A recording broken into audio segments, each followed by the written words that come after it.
দেখো, আজকে আমি তোমাদের যেটা পড়াবো সেটা এই তড়িৎ চ্যাপ্টার, তড়িৎ প্রবাহের আলোকীয় পথ। তড়িৎ প্রবাহের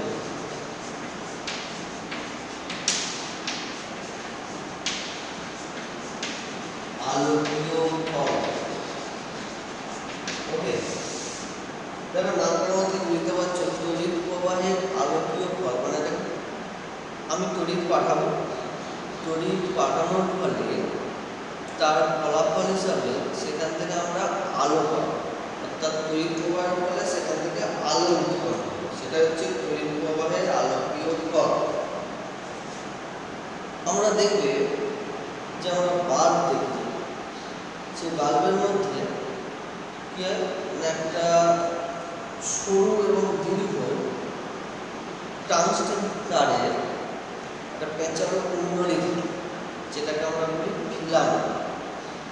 ওকে, এটা হচ্ছে এক ধরনের সংকর ধাতু, যেটা উলট্রেমাইট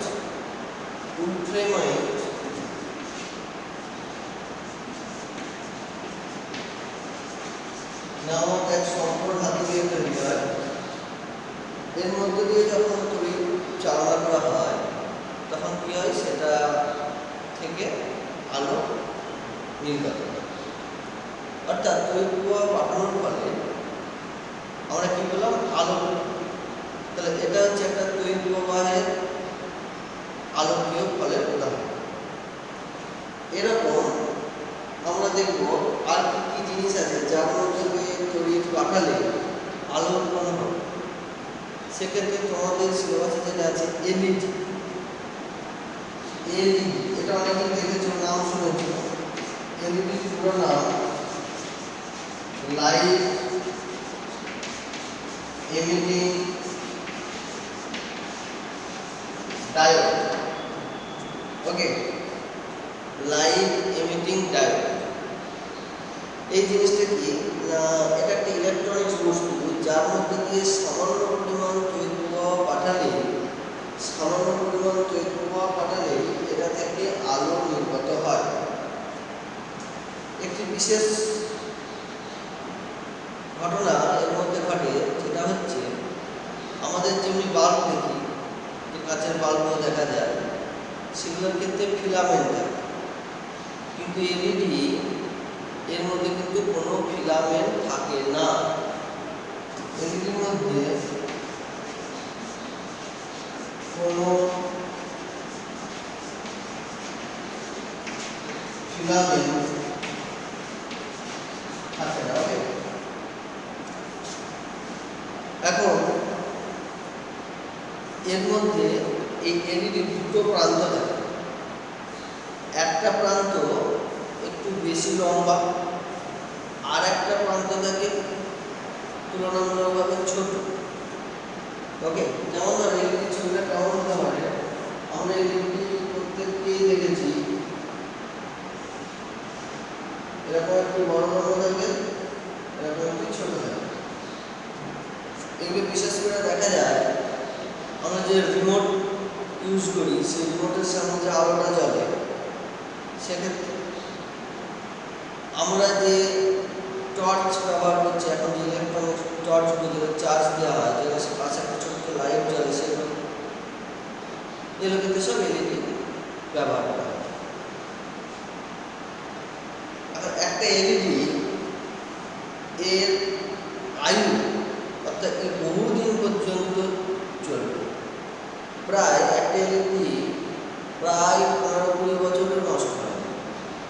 ওকে, আমরা দেখবে বিভিন্ন যে লাইটিং হয়, বিভিন্ন অনুষ্ঠান বাড়িতে, বিভিন্ন পুজো পার্বণে যে লাইটিং হয়, সেখানে বিভিন্ন ধরনের এলইডি ব্যবহার করা হয়, বিভিন্ন রং বেরঙের এলইডি আমরা ব্যবহার করা হয়।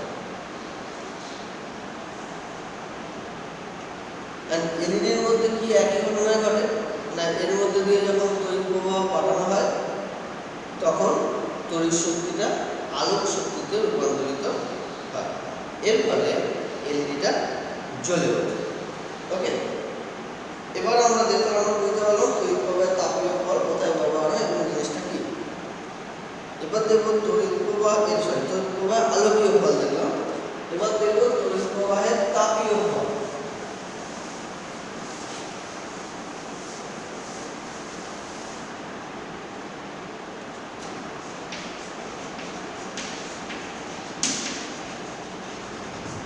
তড়িৎ প্রবাহের তাপীয় ফল ঠিক একই রকম আমরা যখন আলোকীয় ফলটা আলোচনা করলাম, সেখানে কি বললাম, তড়িৎ পাঠানোর ফলে সেখান থেকে আলো উৎপন্ন হবে।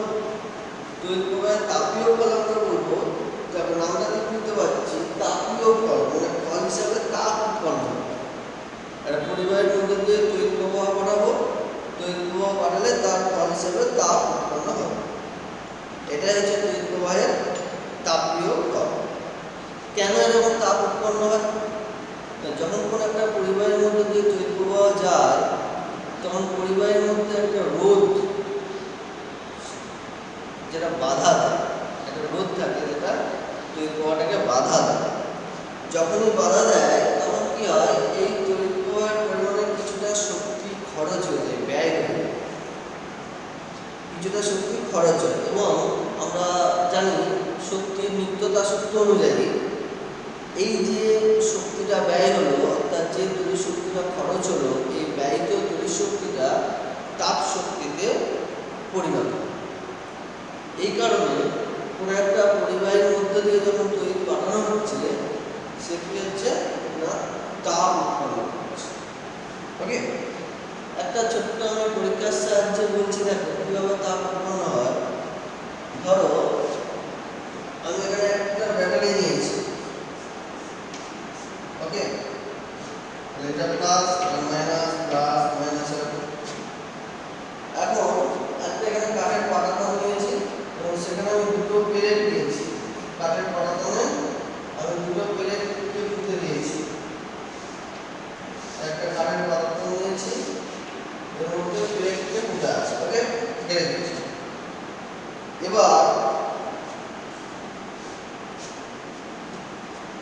এখান থেকে তার দিয়ে একটা প্লেটের সঙ্গে কাজ করানো হলো, এখান থেকে একটা পরিবাহী তার দিয়ে প্লেটের সাথে কাজ করা। এখানে ধরো আমি একটা সুইচ ব্যবহার করছি, ঠিক আছে, এখানে একটা আমি সুইচ ব্যবহার করছি এবং এই যে দুটো প্লেট আমি নিয়েছি, এখানে একটা আমি নাইলন তারে কুণ্ডলী জড়িয়ে দিয়েছি, দিয়ে প্লেটগুলোর সাথে লাগিয়ে দিয়েছি নাইলন তারের কুণ্ডলী। এখন সুইচটা অফ অবস্থায় আছে, আমি নাইলন তারটার উপর হাত দিয়ে স্পর্শ করলাম, একটা সাধারণ অনুভূতি আমরা পাবো। বাকি রকম অনুভূতি হলো সেটা আমরা দেখলাম। এবার এই যে সুইচটা এটা অফ ছিল, এটাকে আমরা এখন অন অবস্থায় করছি। যখনই অন করে দিলাম তখনই তড়িৎ প্রবাহ যেতে শুরু করলো, তাই তো?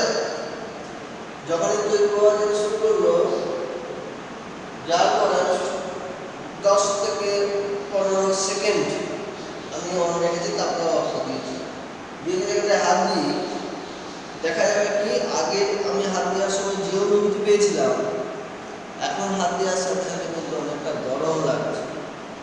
অর্থাৎ আমরা এটা থেকে এটাই সিদ্ধান্তে আসতে পারলাম যে যখন তড়িৎ প্রবাহ গেল, তখন এর মধ্যে কি উৎপন্ন হয়েছে, তাপ উৎপন্ন হয়েছে। এটাই হচ্ছে তড়িৎ প্রবাহের তাপীয় ফল, অর্থাৎ তড়িৎ প্রবাহ পাঠালে তাপ উৎপন্ন হয়। ওকে, এই তড়িৎ প্রবাহ পাঠানোর ফলে যে তাপ উৎপন্ন হয়, অর্থাৎ তড়িৎ প্রবাহের যে তাপীয় ফল, সেটাকে ব্যবহার করে এই নীতিতে আমাদের বাস্তবিক জীবনে নানা রকম জিনিসপত্র আমরা ব্যবহার করি। কী কী? যেমন ধরো ইলেকট্রিক হিটার, ইলেকট্রিক ইস্ত্রি, ফিউজ তার, এগুলো আমরা ব্যবহার করি। ওকে, এখন আমরা এই যন্ত্রগুলো সম্বন্ধে সামান্য খুব সংক্ষিপ্তভাবে আমরা আগে জানি। ইলেকট্রিক হিটার অনেকের বাড়িতেই থেকে থাকে, ইলেকট্রিক হিটার বা বিভিন্ন ল্যাবরেটরিতে পাওয়া যায়। এক্ষেত্রে কি হয় না, একটা পোর্সেলিন বা ফায়ার কিলের একটা চাকতি থাকে, তার মধ্যে বিভিন্ন নালা প্রকৃতির অসংখ্য নালার মতো করা আছে। সেই নালার মধ্যে নাইকন তারের কুণ্ডলী পেঁচানো অবস্থায় সে নালার মধ্যে দিয়ে পিছনে থাকে। সেই নাইকন তারের একটা প্রান্ত ওই ফায়ার প্লে বা পরিচালনের পাত্র থেকে হয়ে তার দিয়ে হয়ে আমাদের সুইচ বোর্ডে লাগে। যখনই সুইচ বোর্ডের সুইচটা অন করা হয়, মুহূর্তের মধ্যে দেখা যাবে নাইকন তার আস্তে আস্তে লাল হয়ে যাচ্ছে। কারণটা কি? যখনই তড়িৎ প্রবাহ দেওয়া হলো, বোর্ডের যখন সুইচটা অন করে দেওয়া হলো, তখন ওর মধ্যে দিয়ে তড়িৎ যেতে শুরু করেছে। তড়িৎ যাওয়ার ফলে ওই যে নাইকন তারটা খুব তাড়াতাড়ি গরম হয়ে যাচ্ছে। অর্থাৎ তড়িৎ প্রবাহ পাঠানোর ফলে কি হলো? তাপ উৎপন্ন হলো, যা লাল হয়ে গেছে প্রচন্ড পরিমাণে।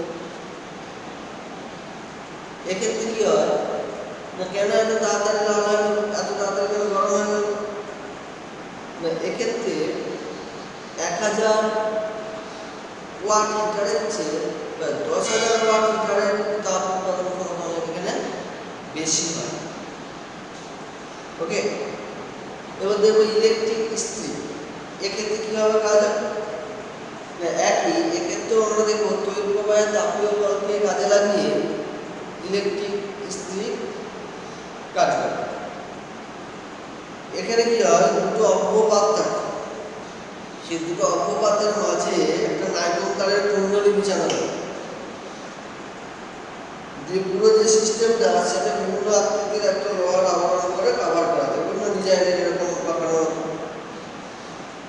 যখন তড়িৎ প্রবাহ পাঠানো হয়, নাইকন তারটা প্রচুর পরিমাণে গরম হয়ে যায়, প্রচুর তাপ উৎপন্ন হয়। সেই তাপটা নিচে দিয়ে আসে এবং সেটাতে আমরা জামা কাপড় আয়রন করি। এখন মনের মধ্যে প্রশ্ন আসতে পারে যে এই যে দুটো অব্যপাত কেন আমরা ব্যবহার করছি? দেখো, যখন তড়িৎ পাঠাচ্ছি ওই নাইকন তারটার মধ্যে তো তড়িৎ আছে, তাহলে সেটা যখন লোহার আবরণটা যে ঢাকা আছে সেখানে স্পর্শ হয়ে তাহলে তো পুরোটাই আমাদের বডি হয়ে যাবে, শক খেয়ে যাবে। অব্যপাত থাকার একটাই উপকারিতা, অভ্যের মধ্যে দিয়ে তাপ যেতে পারে, তাপের সুপরিবাহী বা তড়িতের কুপরিবাহী। অর্থাৎ অব্যপাতের উপর নাইকন তারটা পড়ে থাকলেও তড়িৎ কিন্তু যেতে পারছে না, কারণ অব্য তড়িতের কুপরিবাহী কিন্তু তাপের সুপরিবাহী, তাই তাপটা সহজে নিচে দিয়ে নেমে আসতে পারছে। ওকে, একই রকম ভাবে ফিউজ তার। আমাদের প্রত্যেকের বাড়িতে ফিউজ দেখেছো। এটা কি জন্য ব্যবহার করা হয় না, বৈদ্যুতিক লাইনের নিরাপত্তার জন্য আমরা ব্যবহার করি। বৈদ্যুতিক লাইনে নিরাপত্তার জন্য ব্যবহার করা হয়। এক্ষেত্রে এই যে ফিউজটা, এই ফিউজটা মূলত তৈরি হয় টিন আর সীসা। মূলত তৈরি হয় টিন আর সীসা, এই দুটোর সংকর ধাতু। ওকে, এবং এর ক্ষেত্রে একটি বিশেষ বৈশিষ্ট্য, এর রোধ খুব বেশি এবং গলনাঙ্ক খুব কম। এর জন্য সামান্য বেশি তড়িৎ প্রবাহ গেলে সহজেই তারটা কেটে যায়, গলে যায়। এর ঘটনাটা কি? ঘটনাটা এরকমই, প্রত্যেকটা ফিউজের একটা নির্দিষ্ট তড়িৎ প্রবাহ সহ্য করার ক্ষমতা আছে। যদি তার চেয়ে বেশি পরিমাণ তড়িৎ প্রবাহ চলে যায়, চালনা হয়ে যায়, তাহলে সেই ফিউজ তারটার গলনাঙ্ক কম, ফলে সেটা সহ্য করতে পারে না, ফলে তারটা কেটে যায়। ফলে ওই ফিউজের আন্ডারে যে সমস্ত বৈদ্যুতিক যন্ত্রপাতিগুলো আছে সেগুলো নষ্টের হাত থেকে বেঁচে গেল। যেমন ধরো, আমি সাপোজ বলছি আমাদের বাড়িতে এই যে পাখা, লাইট, এখানে তো 5 অ্যাম্পিয়ার ফিউজ ব্যবহার করা। যদি কোনো কারণে বৈদ্যুতিক লাইনে 15-20 অ্যাম্পিয়ার তড়িৎ চলে আসে, তখন কিন্তু ফিউজ তার সেটাকে টানতে পারবে না। তখন কি হবে, ফিউজ তারটা কেটে যাবে। তার ফলে আমাদের বৈদ্যুতিক এই যে বাল্ব, পাখা, এগুলো ক্ষতির হাত থেকে বেঁচে যাবে। আমরা যদি এক্ষেত্রে একটা 20-25 অ্যাম্পিয়ারের ফিউজ ব্যবহার করে দিই, তাহলে অনায়াসের মধ্যে 20-25 অ্যাম্পিয়ার তড়িৎ চলাচল করতে পারবে। কিন্তু একটা বাল্বের তো 5 অ্যাম্পিয়ার নেওয়ার ক্ষমতা আছে।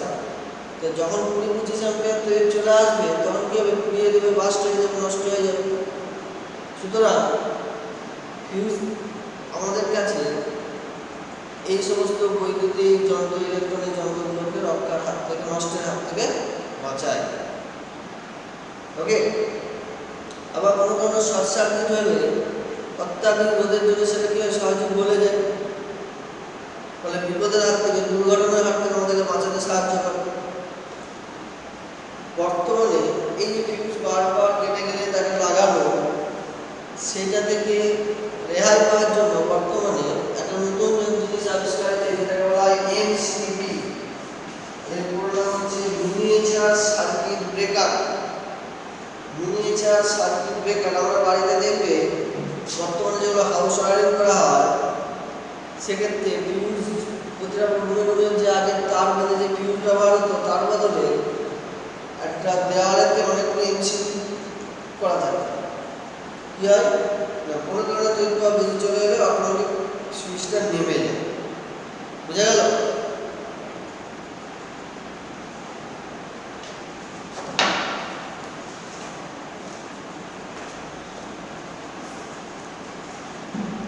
এবার আমরা দেখব আলো থেকে তড়িৎ প্রবাহ উৎপাদন। দেখো, আলো থেকে তড়িৎ প্রবাহ উৎপাদন হওয়ার জন্য মূলত যেটা থেকে পেয়ে থাকি সেটা হচ্ছে সোলার সেল বা সৌর কোষ। সোলার সেল এমন একটা সিস্টেম বা ব্যবস্থা যার মাধ্যমে কি হয়, সূর্যের আলো থেকে আমরা তড়িৎ শক্তি পেয়ে থাকি। অনেকগুলো সোলার সেল নিয়ে তৈরি হয় একটা সোলার প্যানেল।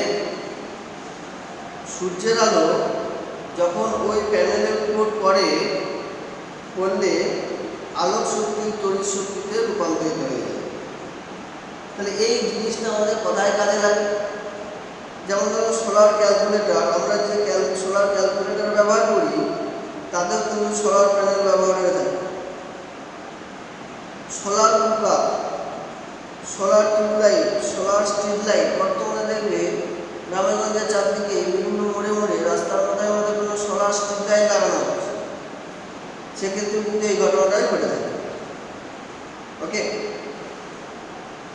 এবার দেখবো এই যে তড়িৎ শক্তি আমাদের যে শুধু এই আলো তাপ এবং উৎপাদনের ক্ষেত্রে যে ভূমিকা আছে তা নয়,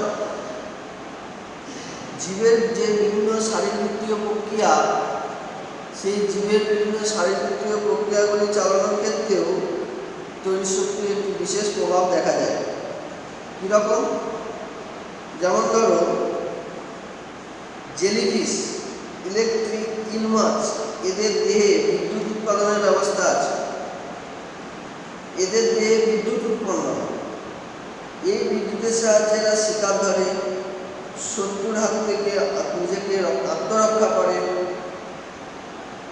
আবার প্রাণীদের হৃৎপিণ্ডের পেশিতে তড়িৎ উদ্দীপনা তৈরির জন্য এক ধরনের উপাদান থাকে। এই উপাদানগুলো থেকে কি হয় না, উৎপন্ন তড়িৎ উদ্দীপনা হৃৎস্পন্দন তৈরি করে, যেটা সারা দেহে বিদ্যুৎ তরঙ্গের আকারে ছড়িয়ে পড়তে সাহায্য করে। আবার দেখো, আমাদের প্রাণীদের যে মস্তিষ্ক, সেই প্রাণীদের মস্তিষ্ক তরঙ্গ এক প্রকার তড়িতের ক্রিয়া করে থাকে। আমাদের যে স্নায়ুকোষ, সেই স্নায়ুকোষের মাধ্যমে বিভিন্ন তথ্য তড়িৎ উদ্দীপনার সাহায্যে কিন্তু সারা দেহে ছড়িয়ে যায়। ফলে পেশির সংকোচন প্রসারণ সম্ভব হয়, আমরা চলাফেরা করতে পারি, নানা রকম কাজকর্ম করতে পারি। ওকে, এবং দেহে এই তড়িৎ উদ্দীপনার জন্য উত্তেজনায় সাড়া দিতে পারে। স্নায়ুকোষের বেশি ব্যাসের তন্তুর মধ্যে একটা পরীক্ষা করেছিলেন বিজ্ঞানী স্টুইট। এক প্রকার মোলাস্কা জাতীয় প্রাণীদের নিয়ে তিনি পরীক্ষা করেছিলেন এবং তিনি দেখেন যে তারা স্নায়ুকোষের বেশি ব্যাসের তন্তুর মধ্যে দিয়ে লক্ষ্য করেছিলেন যে ভিতরে আর বাইরে আধানের পরিমাণ আর ঘনত্ব কিন্তু সমান নয়। স্বাভাবিক অবস্থায় এদের পর্দার বাইরের দিকে ধনাত্মক আর ভিতরের দিকে ঋণাত্মক আধান থাকার জন্য একটা বিভব পার্থক্যের সৃষ্টি হয়। এটাকে বলা হয় রেস্টিং পোটেনশিয়াল। এই রেস্টিং পোটেনশিয়াল ঘটনার জন্য স্নায়ুকোষে বিভিন্ন উদ্দীপনা পরিবহন হয়।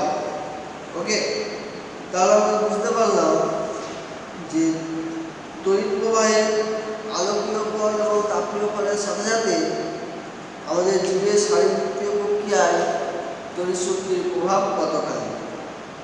ওকে, তাহলে আমাদের আজকে তড়িৎ অধ্যায়টা পুরোপুরি কমপ্লিট হয়ে গেল।